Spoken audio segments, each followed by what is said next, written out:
possible people in my phone are any of you high schoolers considering what you want to do with your career.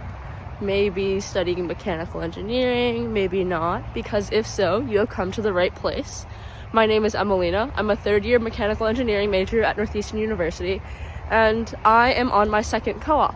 So what I can do for you is I can talk to you about what it's like to be a mechanical engineer, what classes are like in college, what you can do with your career, what I do, and kind of alleviate any fears you may or may not have. Currently, I'm walking to co-op, so I will be taking you on this journey with me. Catch you later. I'm also really sorry that I'm congested. It is cold outside.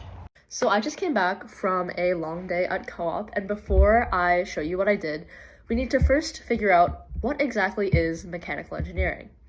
So if you just look it up, Google says that mechanical engineering is one of the largest and broadest engineering disciplines. It's regarding the design, manufacturing, analysis, and maintenance of mechanical systems, and you can have a lot of opportunities in robotics, aerospace, mechatronics, and a lot of other places. In college, a lot of the classes you'll take are about forces and the way they interact with an object, and how that object is affected by its surroundings. So you'll take classes like fluids, heat transfer, statics, dynamics, and material science. These all sound like pretty scary classes, but they're not too bad once you think about it. In my mind, mechanical engineering is one of the easier engineerings because you can see what's going on. You can see something bend by pressing down on it. So let's walk through a really quick statics problem.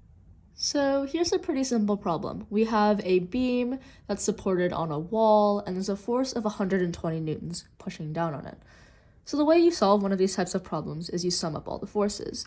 So we'll take a look at our forces. We'll say the sum of forces in the x direction and the sum of forces in the y direction. We assume that this beam is in equilibrium, so we're going to say that f of x equals 0 and f of y equals 0.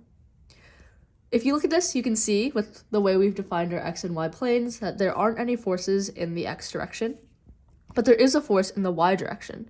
So that means that this unknown force here has to equal to the sum of all the forces along this beam, and because there's only one, we know that this reaction force has to add up with this force to equal 0. So we have our unknown force, let's call that z, plus our 120 newtons, still equals to 0. You can solve this pretty simply, and you'll just say that force C is negative 120 newtons.